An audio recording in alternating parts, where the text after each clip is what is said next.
Demon Emperor Chapter 541. Ang nakaraan magpapatulong si Taba kay Chupa. Tungkol sa proposal niya kay baby ko.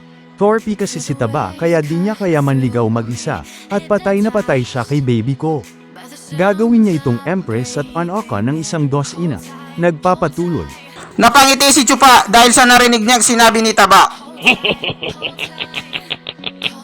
Huwag kang mag-alala, tutulungan kita. Para saan pa at magkapatid tayo.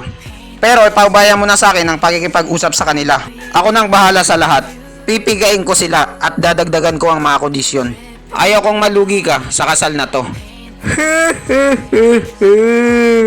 Maraming salamat. Para sa'yo, maliit na bagay lang to. Pero para sa akin, napakalaking bagay to. Ang pinapangarap kong babae, may idol. Ang pinapangarap kong lupain, ay wala na. Nakatingin si Taba sa mga ulap habang nagsasalita. Pero hindi ako papayag na mawala rin sa akin, pati minamahal ko. Kahit gaano pa katalino ang isang tao, kapag nilamon na siya ng pag-ibig, hindi na siya makakaalis. Taba, aalis na ako. Hindi ko alam kung kailan ulit tayo magkikita. Sige, bye-bye. Paalam hanggang sa muli. At tuluyan na ngang nagpaalam si Chupa kay Taba. Ito na ang huling pagkikita nila dahil mag-abroad na si Chupa. Masaya naman si Taba para kay Chupa dahil ma-achieve na nito ang kanyang pangarap na makapag-travel abroad. Pero nalungkot din si Taba dahil nag-iisa na lang siya ngayon. Wala na ang kanyang kapatid. Oh kapatid ko, palagi kong pinag-iisipan na atakihin ka. Pero wala talaga akong lakas na loob na gawin yun. Ang Yuin clan, kailangan muna naming magpalamig sa ilang araw na to. Wala muna akong gagawin na kahit ano. Magre-relax lang ako at mag-chill. Tara na, Funky Boy. Tapusin na natin ang pinakahuling problema para makapag-chill and relax na tayo. Kasalukuyang naglalakad si Chupa sa imperyo ng Kapitolyo, pauwi sa kanyang tinitirahan.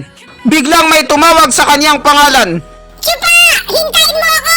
Si Princess Yoning pala at saka si Parikoy ang tumawag sa kanya. Prinsesa Yoning, ano bang problema? Ba't mo ako tinatawag? Magpapasalamat lang ako sa'yo dahil sa pagtatanggol mo sa ating bansa. Sa kamay ng mga lumusob dito na mga taga-Mindanao, ang pagliligtas mo sa ating mga mamamayang Pilipino ay nagpagaan ng kaso ng aking ama.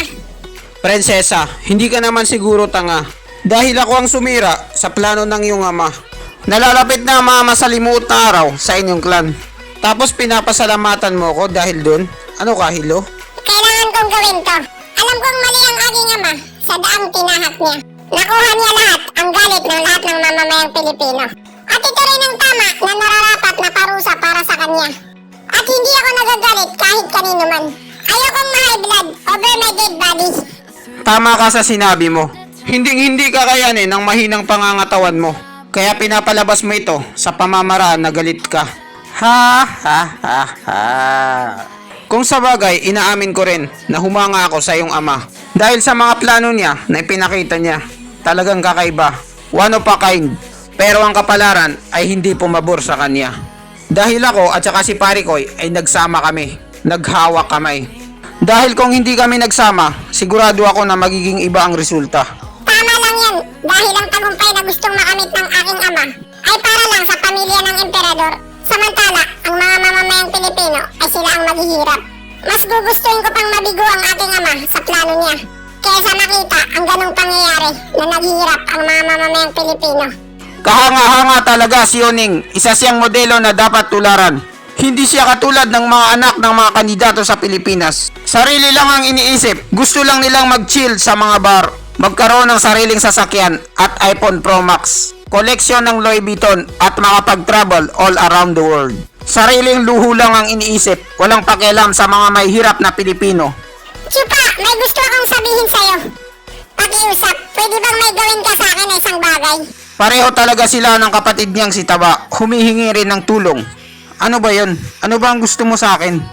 Ang malaking kuya ko, hinatulan siya ng kasalanan na pagpatay sa ari at pagpatay sa ama. Kamatayan ng kaparusahan sa ganung kasalanan. Pero kahit ganun pa man, kapatid ko pa rin siya. Umaasa akong makikita ko pa siya ulit. Pero hindi ko alam kung saan. Saan siya nakatago. Si ikatlong kuya, ayaw niyang sabihin sa akin. Kaya pakiusap, sa'yo lang ako makakahingi ng tulong. Ikaw lang ang makakatulong sa akin. para maiwasan ang skandalosong ginawa ng mahal na prinsipe na krimen. Si Taba ipinaalam niya sa buong social media na namatay ang mahal na prinsipe sa kamay ng mga taga Mindanao. Sa tingin mo, anong gagawin ni Taba? Paano niya ito hahawakan? Kaya siguro ang gagawin niya, ikukulong niya ito ng panghabang buhay. O di kaya, patay na ito. Gulat na gulat si Yuning sa sinabi ni Chupa. Seryoso naman ang mukha ni Pare Koy. Hindi maaari!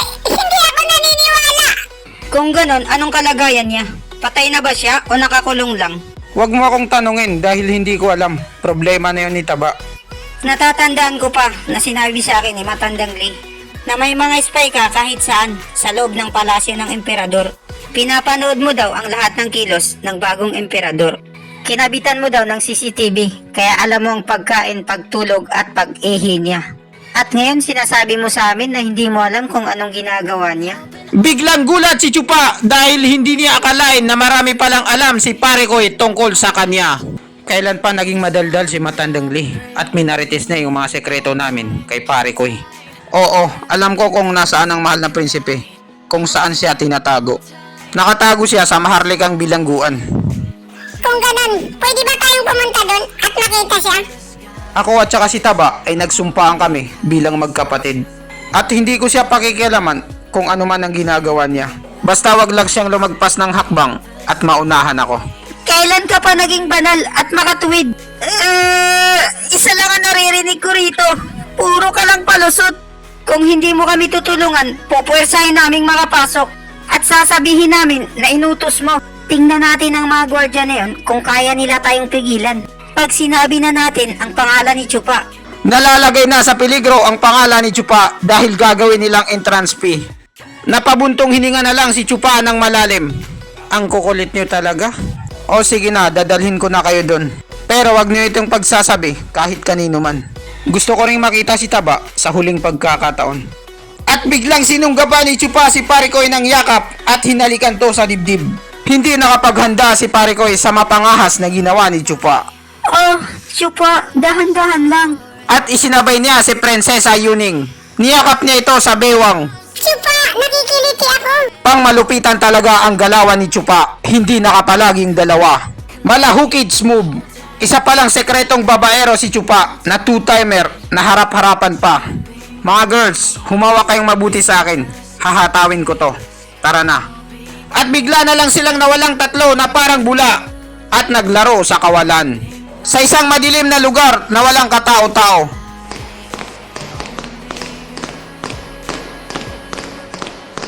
Nasa loob na ng maharlikang bilangguan si Chupa. Nandito ang mahal na prinsipe at dito siya nakakulong. Seryosong seryoso si Chupa, tapos yung dalawang kasama niya ay nakatalikod lang. At lumingon sa likod si Chupa. Ha? Hoy, kayong dalawa, anong ginagawa niyo dyan? Nilalasap pa rin ng dalawa yung moment na yakap ni Chupa. Ang mahal na emperador ay dumating na. Bigla silang nagpanik dahil dumating na ang emperador. Chupa, umalis na tayo! Si tatlong kuya ay nandito na! Hindi ako alis. Kung gusto mong umalis, umalis ka mag-isa mo. Gusto kong makita kung ano talaga ang nasa utak ni Taba. Talagang desidido na talaga si Chupa na ayaw niyang umalis kahit makita siya ni Taba. At dito nagtatapos ang chapter 541. Maraming salamat po sa panonood nyo. Mag-subscribe para laging updated sa mahal mo.